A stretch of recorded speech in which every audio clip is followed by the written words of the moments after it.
I news.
आपल्या सर्वांना विनंती आपण कृपया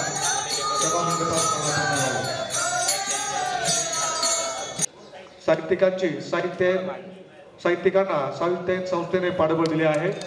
त्यांची जडण घडवण्यामध्ये साहित्याचं महत्त्वपूर्ण योगदान आहे. आजच्या साहित्य संमेलनासाठी अध्यक्ष म्हणून ख्यातनाम कवी, लेखक, हितकार डॉक्टर बाबासाहेब आंबेडकर मराठवाडा विद्यापीठातील मराठी विभाग प्रमुख माननीय प्राध्यापक डॉक्टर दासू वैद्य,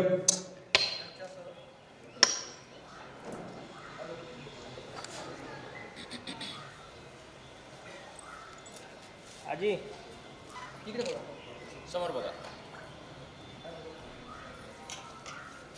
दादा. आता पूजा, प्रतिमा पूजा,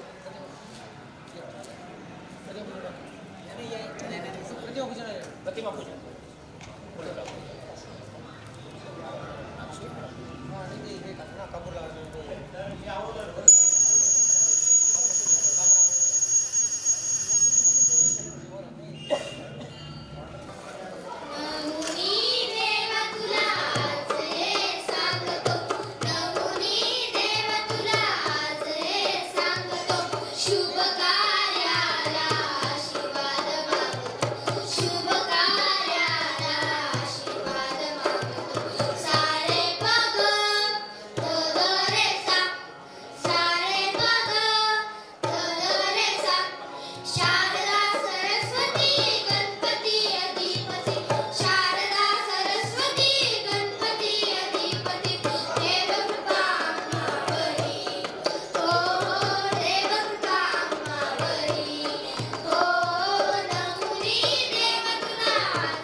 विशेष स्तवन आणि स्वागत गीत या ठिकाणी स्वामी विवेकानंद विद्यालयाच्या विद्यार्थ्यांनी सादर केलं. आजच्या संमेलनामध्ये यानंतर उपस्थितांचं स्वागत आणि प्रमुख पाहुण्यांचा परिचय करण्यासाठी मी विनंती करतो साहित्य संस्थेचे अध्यक्ष माननीय प्राध्यापक किरण देशमुखे यांनी आपलं प्रास्ताविक सादर करावं. उच्च विद्याविभूषित आमचे मित्र प्राध्यापक किरण देशमुखे यांनी विविध पुस्तकांचे लेखन केले आहे. सटाणा शहरातील स्वामी विवेकानंद शिक्षण संस्थेचे अध्यक्ष साहित्य संस्थेचे अध्यक्ष असलेल्या प्राध्यापक किरण देशमुखे यांचे विविध वृत्तपत्रात स्तंभलेखन आणि लेख प्रसिद्ध झाले आहेत. 29वे साहित्य संमेलन सुप्रसिद्ध कवी दासू वैद्य यांच्या अध्यक्षतेखाली संपन्न होत आहे. आपणा सर्वांचं या साहित्य नगरीमध्ये सहर्ष स्वागत करतो आहे. गेल्या 40 वर्षापूर्वी स्थापन केलेली ही संस्था आज तिचं नाव राज्यभरामध्ये पोहोचलेलं आहे. अनेक नामवंत साहित्यिक या ठिकाणी येऊन गेलेले आहेत. माऊलीच्या शब्दात सांगायचं तर येऊलसे रोप लाविले द्वारी तयाचा वेलू गेला गगनावरी. आणि आपल्या साहित्य संमेलनाचं वैशिष्ट्य असं आहे, या ठिकाणी आपण जो अध्यक्ष बोलवतो ते अध्यक्ष पुढे अखिल भारतीला कॉम्पीट करतात. त्यात अनेक उदाहरणं आपल्याला पाहायला मिळतील की जे साहित्यिक या ठिकाणी साहित्याला अध्यक्ष लाभले. आज तारा बोळाकर दिल्लीला अध्यक्ष म्हणून त्यांची निवड झाली. तारा बोळाकर आपल्याकडे येऊन गेलेले आहेत आणि अतिशय सुंदर लोकसाहित्यावरती खूप छान त्या बोलल्या होत्या. ते संमेलन मराठीमध्ये पार पडलं होतं. अशी आपल्या साहित्यांची परंपरा आहे. आणि सांस्कृतिकदृष्ट्या आपल्या बागलांचं नाव कदाचित आपल्याला माहिती नसेल, पण राज्यभरामध्ये खूप पोहोचलेलं आहे. या साहित्यांची थोडीशी जन्मकथा सांगतो की एका प्राध्यापकाचा जरा हृदयाला त्रास व्हायला लागला आणि ते एका डॉक्टरांकडे गेले. म्हणाले की माझं हृदय तपासा. अर्थात हृदय कवीचं होतं आणि डॉक्टर हृदयाचे नसले तरी कवी हृदयाचे होते. म्हणजे हार्ट स्पेशालिस्ट नसले तरी त्यांचं हृदय कवी हृदयाचं होतं. आणि ते म्हटले की तुमचं हृदय कुठे दुखतं? ते म्हटले उजव्या बाजूला. तर आमचे डॉक्टर म्हणाले की ते मग काही त्रास नाही आहे, डोंट वरी. डावीकडे दुखत असेल तर मग काहीतरी प्रॉब्लेम आहे. आणि मग हे दोघं प्राध्यापक आणि डॉक्टर एकत्र आले आणि त्यांचा ये हृदयचे ते हृदय संवाद चालू झाला आणि त्यातून साहित्यांचा जन्म झाला. ते आमचे साहित्याचे संस्थापक स्वर्गीय डॉक्टर मोहन माजगावकर आणि संस्थापक सचिव प्राध्यापक शंकर कापडणी सर या दोघांनी. नंतर याच्याबरोबर डॉक्टर दिलीप डोंगे, आमचे Eknath Pagar, PS Parture sir, VD पाटीलांना, डॉक्टर सुधीर देवरे, कमल आहेत, अशी अनेक मान्यवर मंडळी जोडली गेली आणि साहित्याच्या बैठका होत गेल्या. त्यानंतर ही सगळी मंडळी कुसुमाग्रजांकडे नाशिकला जायला लागली, त्यांचं मार्गदर्शन घ्यायला लागली. आणि कुसुमाग्रज सगळ्यांचे आवडते कवी. तेव्हा त्यांनी सांगितलं की तुम्ही सगळ्यांना एक दिवशी साहित्य संमेलन घ्या. आणि मग त्यांनीच नाव ठेवलं या संस्थेचं साहित्य आहे. आणि ही फार मोठी परंपरा तेव्हापासून चालू झालेली आहे. आज आपल्याला जे साहित्यिक लाभलेले आहेत ते डॉक्टर पण आहेत आणि वैद्य पण आहेत. डॉक्टर दासू वैद्य, त्याचं आडनाव वैद्य आहे. म्हणजे मराठवाडा विद्यापीठ औरंगाबाद येथे मराठी विभागाचे प्रमुख आहेत आणि अतिशय मोठी व्यक्ती आज आपल्याला लाभली आहे. त्यांच्या गीतकार म्हणून त्यांचं बरंचसं नाव आहे. पिंपळपाट नावाची सिरियल आपण बरेच जण बघत असाल तर ती सिरियल समरी खाली दासू वैद्य असं नाव येतं. त्या चित्रपटासाठी, त्या मालिकेसाठी त्यांनी ते गीत रचना केलेली आहे. नंतर सुनिया तोंबरा, रंग माझा वेगळा, एक होता राजा, तसेच काही चित्रपटांना पण त्यांनी गाणी दिलेली आहेत. सावरखेड एक गाव, गाभरीचा पाऊस, रिंगण, असे काही चित्रपट सांगता येतील, चित्रपटांची नावं सांगता येतील. त्यानंतर त्यांचा तुर्तास नावाचा कविता संग्रह प्रसिद्ध आहे. तत्पूर्वी मुलांसाठी जुळजुळ जरा नावाचा बालकविता संग्रह देखील त्यांचा प्रसिद्ध आहे. सरांना बरेच पुरस्कार मिळालेले आहेत. साहित्य अकादमी दिल्लीचे त्यांना फेलोशिप मिळालेले आहे. अशी एक मोठी व्यक्ती आज आपल्यामध्ये लाभलेली आहे. आणि आज सगळे कवी येणार आहेत. असं म्हटलं जातं की poetry is the crown of literature, की कविता हा साहित्याचा शिरपेच आहे किंवा मुकुट आहे. तर असे ह्या कवी आज आपल्याला लाभलेले आहेत. आणि त्यांचा अजून एक मोठेपण सांगायचं म्हणजे कवी गुलजार यांनी सरांची कविता भाषांतरित केलेली आहे. म्हणजे गुलजार सारखा मोठा माणूस सरांची कविता भाषांतरित करतो, यावरून आदरणीय दासू सरांचं आपल्याला मोठेपण लक्षात येईल. कवी हे शब्दसृष्टीचे ईश्वर असतात आणि म्हणून अशा या कवींचा मेळावा आज या ठिकाणी होणार आहे. कवी केशवसूत म्हणतात की बाप हो आम्ही नसतो तर हे सूर्य पिके असते, बाप हो तुमच्या व्यथांना मग अमर कोणी केले असते. अशा प्रकारे आज या ठिकाणी दुपारून बरेचसे कवी येतील आणि कवींचा मेळावा होईल. मात्र या ठिकाणी आपण सर्वजण आला, मी अतिशय कमी वेळ या ठिकाणी घेतो आणि माझं प्रास्ताविक संपवतो. अनेक गोष्टी अशा आहेत की आपण सगळ्यांनी मिळून हा जो खेळ मांडलेला आहे, आपल्या नगराचं फार मोठं भूषण आहे. साहित्य संस्था कल्चरल ॲक्टिव्हिटीज आपण ज्या घेतो त्यासाठी आपण सगळेजण सहभाग देतात, या ठिकाणी येतात. त्याबद्दल साहित्य संस्था आपलं खरं मनापासून आभार मानते. सर्व पत्रकार मित्र आमच्या साहित्यांच्या वृत्ताला चांगल्या प्रकारे प्रसिद्धी देतात आणि ती बातमी सगळीकडे पसरते. आज रविवार असल्यामुळे थोड्या उशिराने लोक आपल्याकडे येतील, परंतु आज सगळी दर्दी लोक या ठिकाणी आलेली आहेत. त्या सगळ्यांचं मी या ठिकाणी स्वागत करतो आणि माझं प्रास्ताविक थोडक्यात संपवतो. जय हिंद, जय महाराष्ट्र. समारंभामध्ये यानंतर आजचे संमेलनाध्यक्ष, त्याचप्रमाणे स्वागताध्यक्ष आणि आदींचा उपस्थित सर्व प्रमुख अतिथींचा साहित्य संस्थेच्या वतीने सन्मान संपन्न होत आहे. सर्वप्रथम आजच्या साहित्य संमेलनाचे अध्यक्ष माननीय प्राध्यापक डॉक्टर दासू वैद्य यांचा सन्मान करण्यासाठी मी विनंती करतो. साहित्य संस्थेचे अध्यक्ष प्राध्यापक किरण देशमुखे यांना त्यांनी माननीय प्राध्यापक दासू वैद्य यांचा सत्कार करावा.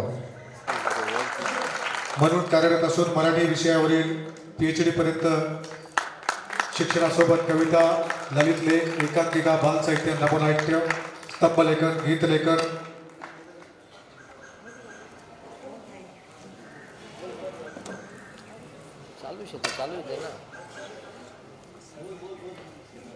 विविध स्तरावरील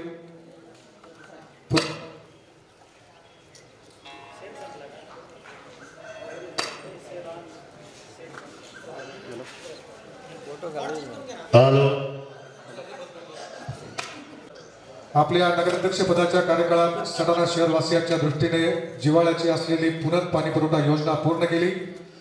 विविध विकास कामे त्यांनी पूर्ण केली. देव मामलेदार यशवंतराव महाराज स्मारक निर्मितीसाठी प्रयत्नशील असलेले माननीय सुनील दादा मोरे यांनी प्रामुख्याने विद्यार्थी, युवक यांना करिअर मार्गदर्शन, महिला सक्षमीकरण तसेच ज्येष्ठ नागरिकांसाठी सुविधा निर्माण केली आहे. यानंतर पुस्तकांच्या आजी म्हणून प्रचलित असलेल्या माननीय भीमाबाई जोंधळे यांचा सत्कार करण्यासाठी मी विनंती करतो डॉक्टर शुभदा माजगावकर यांना. त्यांनी माननीय डॉक्टर सौ भीमाबाई जोंधळे यांचा सत्कार करावा. साहित्यांचे संस्थापक स्वर्गीय डॉक्टर मोहन माजगावकर यांच्या सहचारिणी, आपल्या सर्वांच्या मार्गदर्शक, दिंडोरी तालुक्यातील जवळके येथील रहिवासी, खाद्य संस्कृतीसोबत वाचन चळवळीच्या प्रणेता म्हणून ज्यांचा नाव लौकिक आहे, अशा आदरणीय सौ भीमाबाई जोंधळे स्वतः अल्पशिक्षित असताना देखील त्यांनी ओझर येथील 10वा मैल परिसरात हॉटेल व्यवसाय करीत असताना पुस्तकांचं समृद्ध दालन साकारले आहे. ग्राहकांमध्ये वाचन संस्कृती रुजवण्याचे सामाजिक कार्य करणाऱ्या माननीय सौ भीमाबाई जोंधळे मोबाईलमध्ये हरवलेल्या पिढीला दिशा देत आहेत. या ठिकाणी कवितेची भिंत, नाशिक दर्शन, अक्षरबाग असे विविध घटक उभारण्यात आले आहेत. त्यांच्या सामाजिक कार्यामुळे त्यांना विविध पुरस्कारांनी गौरवण्यात आले आहे. पुस्तकांच्या आजी यांचा या ठिकाणी सन्मान संपन्न होत आहे. परिसरात वैद्यकीय, शैक्षणिक आणि सामाजिक क्षेत्रात उल्लेखनीय कामगिरी करणारे स्वर्गीय डॉक्टर प्रभाकर सोनवणे अर्थात आपल्या सर्वांचे नाना यांच्या समर्थ वारसा जोपासून डॉक्टर प्रसाद सोनवणे मराठा विद्याप्रसारक समाज शिक्षण संस्थेचे बागलाण तालुका संचालक म्हणून कार्य. नवी मुंबई महापालिकेच्या नगर सचिव माननीय डॉक्टर चित्रा भाविस्कर यांचा सन्मान करण्यासाठी मी विनंती करतो सौ पुष्पलता पाटील, माननीय सौ रोहिणी गायकवाड यांना विनंती की त्यांनी माननीय सौ चित्रा भाविस्कर यांचा सन्मान करावा. सटाणा शहरातील रहिवासी सद्यस्थितीत नवी मुंबई महापालिकेच्या नगर सचिव पदावर कार्यरत सौ चित्रा भाविस्कर यांनी सातत्याने काव्यलेखन तसेच कथालेखनात सहभाग घेतला आहे. उच्च विद्याविभूषित मान्य सौ चित्रा भाविस्कर यांना विविध पुरस्काराने गौरवण्यात आले आहे. यात देव मामलेदार यशवंत गौरव पुरस्कार, महाराष्ट्र शासनाचा काव्यलेखन पुरस्कार, मुक्तांगण, कोवळी स्पंदने ही त्यांची कविता संग्रह प्रकाशित झाली आहे. मायमनी ऐराणी या संग्रहास देखील उत्तर महाराष्ट्र विद्यापीठाचा पुरस्कार. अशा विविध पुरस्काराने सन्मानित मान्य सौ चित्रा भाविस्कर यांचा या ठिकाणी सन्मान संपन्न होत आहे. आणि आजच्या संमेलनामध्ये काही विशेष केले आहेत. यात मान्य भाऊसाहेब चिला अहिरे यांना विनंती, आपण कृपया मंचाकडे यावं. मान्य भाऊसाहेब चिला अहिरे. मी आजच्या संमेलनाचे अध्यक्ष माननीय डॉक्टर दासू वैद्य यांना विनंती करतो की मान्य भाऊसाहेब अहिरे यांचा त्यांनी सन्मान करावा. बागलाण तालुक्यातील टेंबे येथील प्रगतशील शेतकरी, नागपूर कृषी उत्पन्न बाजार समितीचे माजी सभापती, भारतीय कृषक समाजाचे तालुकाध्यक्ष असलेले माननीय भाऊसाहेब अहिरे यांनी शेतकरी बांधवांसाठी विविध आंदोलनात नेतृत्व केले आहे. लोकसहभागातील श्रमदानातून पाझर तलाव निर्मिती, त्या माध्यमातून शेती सिंचनासाठी उल्लेखनीय कामगिरी, वृक्षारोपण तसेच इतर उपक्रम राबवणारे, त्याचप्रमाणे कळवारी बाबेड पोच कालवा, हरणबारी लावा कालवा कृती समिती अशा अनेक माध्यमातून उल्लेखनीय कामगिरी. विशेष म्हणजे शिवप्रेमी म्हणून ओळख असलेले टेंबे येथे अश्वारूढ शिव स्मारक उभारण्यात मान्य भाऊसाहेब अहिरे यांचे मोलाचे योगदान. यानंतर मान्य ज्येष्ठ नेते श्री तात्या कोटावदे यांचा सत्कार या ठिकाणी संपन्न होत आहे. मी संमेलनाध्यक्ष मान्य डॉक्टर दासू वैद्य यांना विनंती करतो की त्यांनी मान्य श्रीधर तात्या कांदा व्यापारी, सटाणा मर्चंट्स कोऑपरेटिव्ह बँकेचे माजी चेअरमन, सटाणा कृषी उत्पन्न बाजार समितीचे माजी संचालक, भाजपाचे ज्येष्ठ नेते आणि विविध सामाजिक कार्यात सहभागी असलेले माननीय श्रीधर तात्या कोटावदे यांचा सन्मान या ठिकाणी संपन्न होत आहे.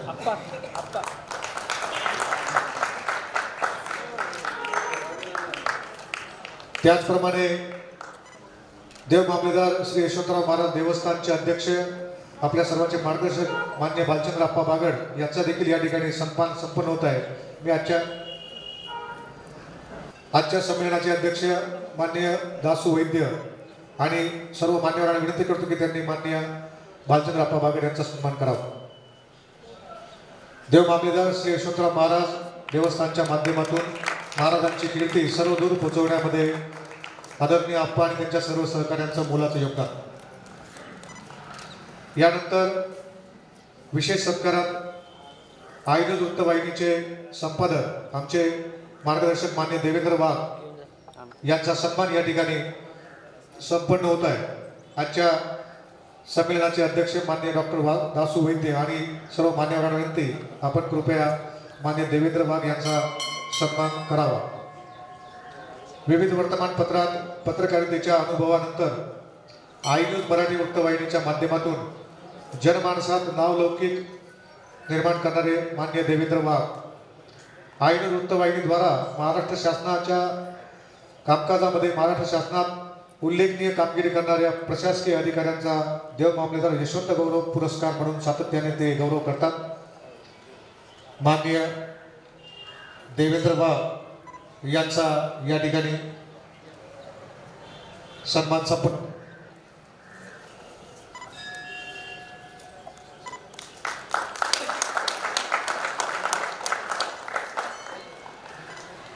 माननीय प्राचार्य तथा ज्येष्ठ साहित्यिक डॉक्टर दिलीप धोडगे यांचा सन्मान करण्यासाठी मी विनंती करतो. आजच्या संमेलनाचे अध्यक्ष मान्य दासू वैद्य यांनी आदरणीय प्राचार्य डॉक्टर दिलीप धोडगे यांचा सन्मान करावा.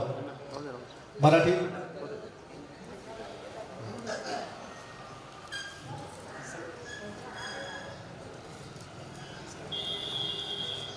सर इकडे या.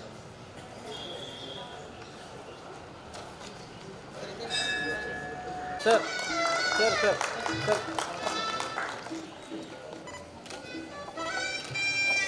आजच्या समारंभामध्ये साहित्याचे संस्थापक सचिव मान्य प्राध्यापक शंकर कापडणीस यांचा सन्मान या ठिकाणी संपन्न होत आहे.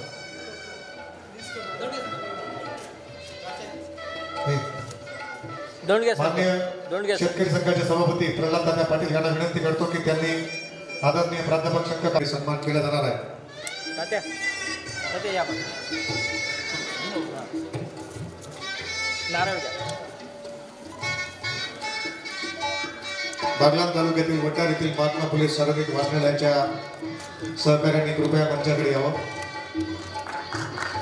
अध्यक्ष मान्य सुनील खैरनार, कार्यवाहक मान्य पोपट खैरनार यांच्यासह सहकाऱ्यांच्या माध्यमातून ग्रंथालय चळवळ व वाचन संस्कृती जोपासण्यासाठी उल्लेखनीय कामगिरी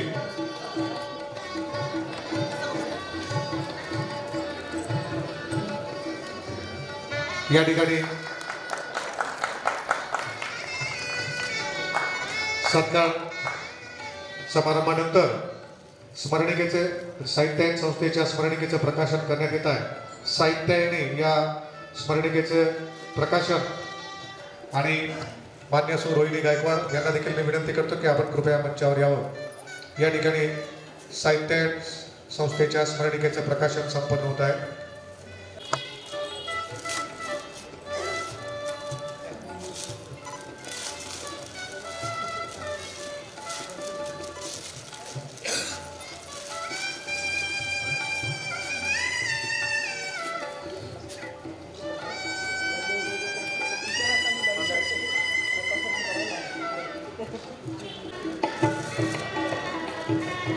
सर्व मान्यवरांना विनंती, आपण प्रियदर्शिनी इंदिरा गांधी या पुस्तकाचं प्रकाशन करावं.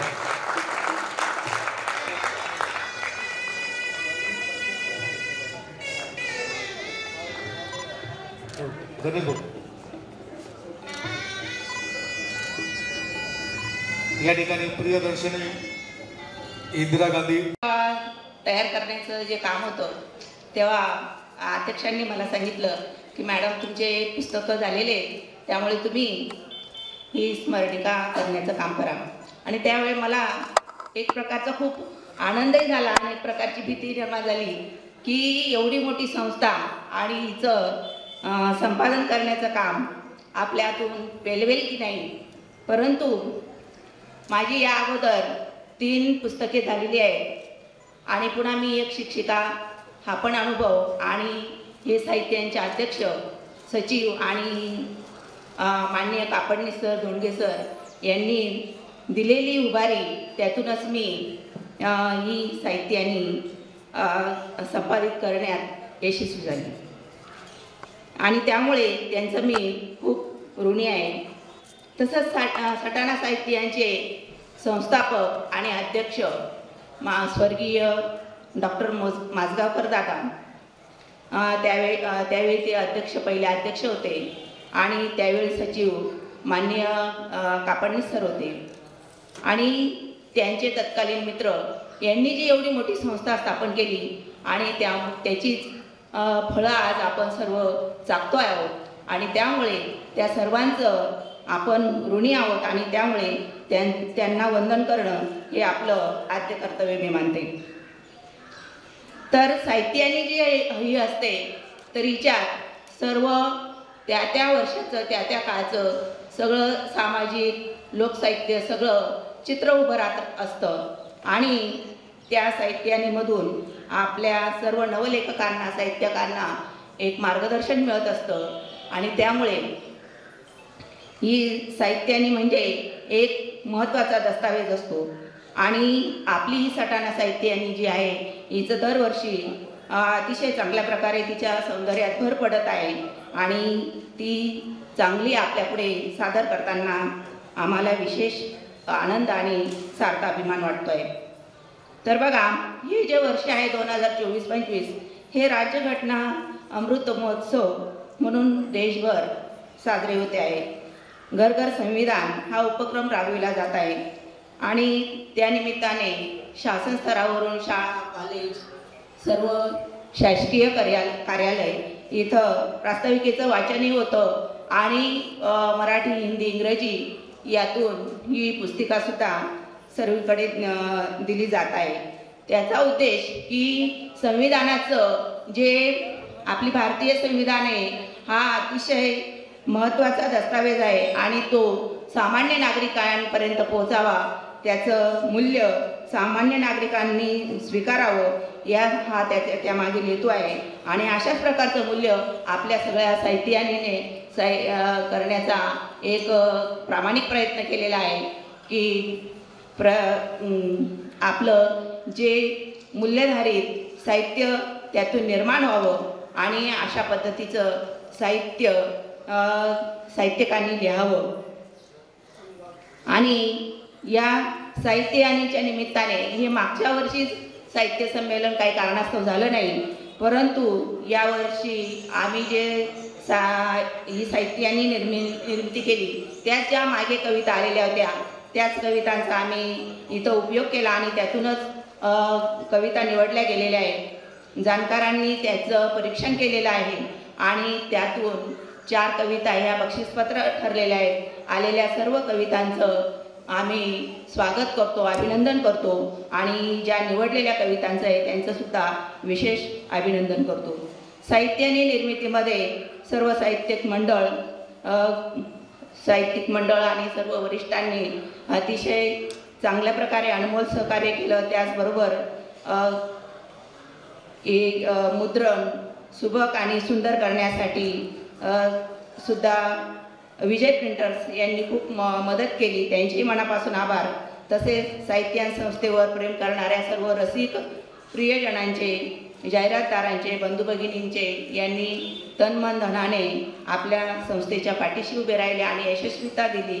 अशा सर्व ज्ञात अज्ञात शक्तींना आम्ही वंदन करतो आणि या साहित्याचा सर्वांनी आस्वाद घ्यावा आणि आपला अभिप्राय जरूर कळवावा अशी मी विनंती करते. आणि शेवटी राज्यघटनेच्या पुन्हा शुभेच्छा देऊन माझ्या 4 ओळी म्हणते. होऊ सारे एकसंघ, होऊ सारे एकसंघ, जागवून आत्मभान, प्राणपणाने सांभाळूया देश आत्मा संविधान, प्राणपणाने सांभाळूया देश आत्मा संविधान. सर्वांचे आभार. जय हिंद. धन्यवाद ताई. समारंभामध्ये जे उत्तम साहित्य ग्रंथ पुरस्कार आहेत ते आपण परिसंवादात घेणार आहोत, याची सर्व उपस्थितांनी नोंद घ्यावी. यानंतर काही मनोगत या ठिकाणी व्यक्त होत आहे. सर्वप्रथम आजच्या संमेलनाचे स्वागताध्यक्ष, शहराचे लोकनृत्य नगराध्यक्ष माननीय सुनील दादा मोरे यांना विनंती करतो की आपण आपलं मनोगत व्यक्त करावं. उद्घाटक या नात्याने आजच्या या साहित्य संमेलनाचं उद्घाटन झालं असं मी जाहीर करतो. आपण टाळ्या वाजून अप्रत्यक्षपणे अनुमोदन दिलं त्याच्याबद्दल तुमचं मनापासून आभार मानतो. या ठिकाणी वैद्यसाहेब स्वागताध्यक्ष होत असताना आमच्या अनेक मित्रांनी सांगितलं की या स्टेजवर थोडं मोजून मापून बोल, कारण इतर स्टेज आमचे थोडंफार उन्नीस चालून जाते, पण समोर साहित्यिक, कवी, गायक अशी अनेक विद्वान मंडळी बसलेली असते. असो, आज या ठिकाणी खऱ्या अर्थानं डॉक्टर मोहन माजगावकरांची आठवण आल्याशिवाय राहत नाही. ज्यांनी या संस्थेचं रोपटं लावलं, आज खऱ्या अर्थानं त्याला टिकवण्यामध्ये प्राचार्य दिलीप धोंडगे सर असतील, शक कापण्य असतील, वाघ सर असतील, किरण देशमुख सर, तुमची सर्व टीम एक सातत्य इतक्या वर्षापासून, जवळजवळ 35-40 वर्षापासून जे रोपटं लावलं, एवढ्या वर्षापासून साहित्य संमेलन माझ्या माहितीनुसार कोरोना काळ जर सोडला तर एकही वर्ष साहित्य संमेलन झालं असं नाही. ही सातत्य टिकवणारी सटाणा शहरातली अतिशय अभिमानाची गौरवास्पद संस्था म्हणजे साहित्य संस्था असं मी मानतो. आज या ठिकाणी दिंडी चालू असताना बालगोपाळ टाळ मृदुंग वाजत होते, साहित्य दिंडी चालत होती, ज्येष्ठांचं पण मंडळ होतं. असं वाटत होतं ही दिंडी दिवसभर चालावी ना आपण दिवसभर राहावं, एक आनंद असा वाटत होता. खरं तर आज मी भाषण करताना तुम्ही सगळेजण वैद्य सरांना ऐकायला आलेला आहात, परंतु मी सुरात बेसूर करण्याचं भाग्य मला खऱ्या अर्थानं या संस्थेच्या अध्यक्षांनी, त्यांनी, टीमने दिलं, त्याबद्दल त्या संस्थेचं मनापासून या ठिकाणी आभार मानतो. या वर्षाचा 12 कोटी मराठी जनतेला अभिमान वाटावा अशा पद्धतीचं मराठी भाषेला अभिजात दर्जा देण्याचं काम या सरकारने केलं, त्याबद्दल सरकारचं देखील आणि तुमचं देखील मनापासून अभिनंदन करतो। आणि मराठी भाषेला अभिजात दर्जा मिळाल्यानंतर दिल्लीच्या तख्तावर पहिल्यांदा मराठी साहित्य संमेलन झालं, हे देखील विसरून चालणार नाही। आणि त्यानंतर दुसरं साहित्य संमेलन हे संतांच्या भूमीमध्ये म्हणजे देव मामलेदार यशवंतराव महाराजांच्या भूमीमध्ये तुमच्या उपस्थितांमध्ये पार पडत आहे, ही देखील अभिमानाची आणि गौरवाची गोष्ट।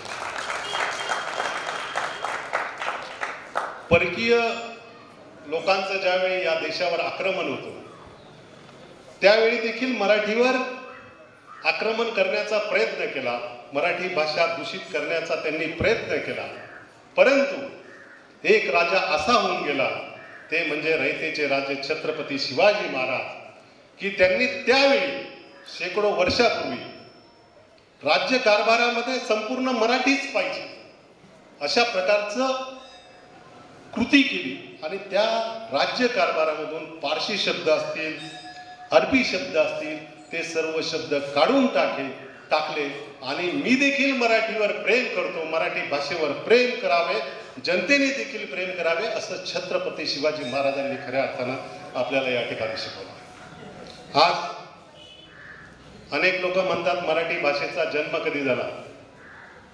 आत्ता सरांनी उल्लेख केला की दिल्लीला ज्या संमेलनाच्या अध्यक्ष होत्या त्या तारा भवाळकर, त्या आपल्या देखील संमेलनाच्या अध्यक्ष होत्या आणि त्यांनी त्या दिल्लीच्या संमेलनामध्ये सांगितलं की ज्यावेळी बाळाचा जन्म होतो आणि त्याची आई त्याला मराठीची पहिली ओवी म्हणते, त्यावेळी खऱ्या अर्थानं मराठीचा जन्म झालेला आहे असं त्यांनी त्या ठिकाणी सांगितलं आणि ते ऐकून माणसाचा ऊर भरून आला। अशा या मराठीला आपण जर चांगला विचार केला तर मराठी भाषा एखाद्या वेळेस आपण जगाच्या पाठीवर कर्नाटकला जा, केरळला जा, काश्मीरला जा, कुठेही फिरायला जा, फिरायला गेल्यानंतर जर एखादा माणूस मराठी बोलला तर आपण सहज बोलून पाहतो, का हो तुम्ही कुठले, सटाण्याचे का, नाशिकचे का, मग महाराष्ट्राचे तर कुठले, आणि त्यावेळी माणूस हा जोडला जातो। म्हणून मराठी भाषा ही जोडणारी आहे, मराठी भाषा ही तोडणारी नाही। या दृष्टिकोनातून मराठीला अनन्यसाधारण महत्त्व आहे। कुणी कुठल्याही जातीचा असो, पंथाचा असो, धर्माचा असो, परंतु महाराष्ट्रामध्ये जवळजवळ सर्वच लोक हे मराठीतून बोलत असतात। त्याचबरोबर चांगला विचार केला, आपलं राष्ट्रीय गीत जय जय महाराष्ट्र माझा, त्याच्यात देखील म्हटलेलं आहे दिल्लीच्या तख्तावर जय जय महाराष्ट्र माझा। म्हणजे आता मराठी साहित्य संमेलन हे आपल्या महाराष्ट्रामध्ये होत होतं, आता या वर्षापासून दिल्लीमध्ये व्हायला लागलं आणि त्याला स्वतः देशाचे पंतप्रधान उपस्थित होते, ही देखील अभिमानाची गोष्ट आहे। आणि त्या अधिवेशनामध्ये एक पाहायला भेटलं, आवर्जून पाहायला भेटलं की त्या ठिकाणी काश्मीरच्या एका मुस्लिम मुलीने जय जय महाराष्ट्र गीत म्हटलं। याचा अर्थ मराठी ही फक्त देशापुरती नाही तर काश्मीरपर्यंत पोहोचलेली आहे, याचा अर्थ त्याचा अर्थ खऱ्या अर्थाने असा होतो। आज संत ज्ञानेश्वरांनी बी म्हटलेलं आहे, मराठी भाषा ही अमृतासारखी गोड आहे। म्हणजे अमृत आणि मराठी भाषा याची तुलना त्यांनी एकच केलेली आहे। मराठी भाषेत प्रेम करता येतं, श्रेष्ठता करता येते, मराठी भाषेनंतर सुंदरता करता येते, मराठी भाषेमुळे शक्ती मिळते, ताकद मिळते आणि विशेष म्हणजे मराठी भाषेमध्ये युक्ती सुद्धा आहे। अशा पद्धतीने ही मराठी भाषा आहे। जाता जाता मी जास्त भाषण करत नाही, परंतु आजकालच्या मोबाईल, कॉम्प्युटर, इंटरनेटच्या युगामध्ये वाचन संस्कृती ही थोडी थोडी कमी होत चाललेली आहे। परंतु ही संस्कृती जोपासण्यासाठी, टिकवण्यासाठी ज्या वेळेला वैद्य साहेब, ज्या वेळेला मी या सर्व मंडळींच्या कृपा आशीर्वादाने नगराध्यक्ष झालो, त्यावेळेला एक वाटत होतं की गाव सुंदर करत असताना, स्वच्छ करत असताना, हरित करत असताना साहित्य संस्कृती देखील टिकली पाहिजे, ती देखील या शहरामध्ये जोपासली गेली पाहिजे। त्या दृष्टिकोनातून खऱ्या अर्थानं ज्यांनी पुढाकार घेतला ते आदरणीय बी.डी. पाटील डॉक्टर होते, प्राचार्य दिलीप दोंडगे सर होते, शगकापणीस, बागडाप्पा, हिरमुखे सर, अशी अनेक मंडळी होती। आणि एके दिवशी आम्ही नगरपालिकेमध्ये एकत्र बैठक घेतली। डॉक्टर साहेब, साहित्यांसाठी काय करता येईल? तर त्यावेळी अनेकांनी सुचवलं की साहित्यायन संस्थेला अनेक वेळा देणगीला अडचणी येतात, साहित्यायन संस्थेला नगरपालिकेने जागा दिलेली आहे, परंतु त्या ठिकाणी वास्तू नाही, ते संरक्षण भिंत नाही, शौचालय नाही, अशा अनेक अडचणी त्यावेळी सांगितल्या आहेत। आणि त्यांना सांगितलं की जोपर्यंत माझा कार्यकाळ पूर्ण होत नाही तोपर्यंत ती वास्तू बांधू। आणि मला अभिमान वाटतो की 60 लाख रुपये खर्च करून साहित्यांची वास्तू त्या ठिकाणी आपण बांधली। आणि त्याला आमच्यामध्ये एक विषय झाला की त्या वास्तूला डॉक्टर मोहन माजगावकरांचं नाव द्यायचं। आता फक्त ती वास्तू पूर्ण झालेली आहे, त्याची संरक्षण भिंत झालेली आहे, सर्व काम झालेलं आहे, फक्त त्या ठिकाणी फर्निचरचं छोटंसं काम बाकी आहे, त्याच्यावर देखील आमची चर्चा चालू आहे। ते काम झाल्यानंतर आपल्या सर्वांच्या उपस्थितीत आपण ते उद्घाटन करू। दुसरी गोष्ट ही साहित्य संस्था प्रत्येक वर्षी साहित्य संमेलन झालं पाहिजे, कार्यक्रम झाले पाहिजे। या दृष्टिकोनातून परत शिष्टमंडळानं विनंती केली की साहित्य संस्थेला प्रत्येक वर्षी काहीतरी निधी द्या नगरपालिकेकडून। आणि मी सांगतो, मला त्याचा देखील एक अभिमान वाटतो की त्या वेळपासून 25,000 रुपये साहित्ययान मराठी साहित्य संमेलनासाठी नगरपालिकेने देण्याचं कबूल केलं आणि नगरपालिकेला ते पैसे देत आहे। आणि आता शेवट करताना एकच सांगतो, सर्वांसमोर सांगतो, यशवंतराव महाराजांच्या परिसरामध्ये आपण बसलेलो आहोत। जर भविष्यामध्ये सर संधी भेटली तर आपण 25,000चे 50,000 करू, यात कुठलाही बदल नाही। आज या साहित्य संमेलनाला मला अध्यक्षस्थान दिलं, स्वागताध्यक्ष दिलं, त्याबद्दल मी तुमचं सर्वांचं साहित्यांचं मनापासून आभार मानतो। आणि दुपारनंतर जे सत्र सुरू होणार आहे, काही कवी आहेत, काही गायक आहेत, त्यांना सर्वांना मनापासून शुभेच्छा देतो। या ठिकाणी थांबतो। धन्यवाद। महाराजांनी राज्यकारभारामध्ये मराठी भाषेत राज्यकारभार सुरू केला। खरं म्हणजे भाषा ही आपल्याला सर्वांना जोडण्याचं कार्य करते। आपली मातृभाषा ही आपली आई असते। आपण या आपल्या मनोगतामध्ये साहित्य संमेलनाची परंपरा सांगत असताना हा खरं म्हणजे आनंद सोहळा आहे असं मत या ठिकाणी आपण व्यक्त केलं। खरं तर आजच्या या संमेलनाच्या प्रसंगी एक खंत व्यक्त करतो। सकाळपासून आम्ही 8-8:30 छत्रपती शिवाजी महाराजांच्या स्मारकापासून जी काही ग्रंथदिंडी काढली, त्यासाठी म्हणून असं अपेक्षित होतं की ग्रंथदिंडी खूप मोठी होईल। आणि मग आम्ही सगळेजण बोललो पण त्या बाबतीमध्ये। पण साहित्ययान ही संस्था ज्या महान व्यक्तींनी, म्हणजे मी तर म्हणतो आमचे मार्गदर्शक होते डॉक्टर माजगावकर सर, शंका कापडणे साहेब सर, दोंडगे सर, या सगळ्यांनी जी काही या ठिकाणी सटाण्यासारख्या ग्रामीण शहरामध्ये ही संस्था उभारली आणि त्याचं महत्त्व पूर्ण अगदी आज नाही म्हटलं तर दिल्लीपर्यंत गेलेलं आहे। आणि आपल्या सटाण्याच्या लोकांना त्याचं महत्त्व समजलं नाही, ही एक खंत मी मुद्दाम व्यक्त करतो। काल मी माझ्या मराठा विद्याप्रसारक संस्थेच्या सगळ्या शिक्षकांना मी तसं सांगितलं होतं की त्यांनी यावं, उपस्थित राहावं आणि महत्त्वाचं म्हणजे विद्यार्थ्यांना घेऊन यावं। आपण तर ठीक आहे, आता आपण अर्ध्या रस्त्यात गेलेलो आहोत माझ्या माहितीप्रमाणे, पण आता ज्यांना गरज आहे त्यांनी या ठिकाणी उपस्थित राहणं गरजेचं होतं। या ठिकाणी खरं तर मी आभार मानेल आणि अभिनंदन करेल डिव्हाइन कॉलेजचं की त्याची विद्यार्थी बरेचसे उपस्थित आहेत। आणि हे चिमुकले जे मला वाटतं स्वामी विवेकानंद विद्यालयाचे चिमुकले आलेले आहेत, त्यांचं मी अभिनंदन करेन। मी यापुढे प्रत्येकाला सांगेन की आपण प्रत्येकाने आपल्या जवळचे आहेत, म्हणजे माझ्या अंडर 28 शाळा आहेत, मी तर आता त्या बाबतीमध्ये थोडं फर्म होईल आणि थोडं त्या बाबतीमध्ये जास्त मी कठोर होईल की त्यांनी आपल्या विद्यार्थ्यांना या ठिकाणी आणायला पाहिजे। असो, आज या साहित्य नगरीत यशवंतराव महाराजांच्या सानिध्यात आपण हे संमेलन भरवलेलं आहे, त्यासाठी मी प्रथमतः मला इथं प्रमुख पाहुणे म्हणून बोलवलं ते आमचे मित्र किरण देशमुखे सर यांचं आणि सर्व कमिटीचं मी आभार मानतो। तुम्हाला सगळ्यांना हार्दिक शुभेच्छा देतो आणि पुढील वर्षी अजून काही जोरात करता येईल कार्यक्रम यासाठी आपण सगळ्यांनी मिळून प्रयत्न करू असं मी एक जाहीर आवाहन करतो आणि थांबतो। जय हिंद, जय महाराष्ट्र।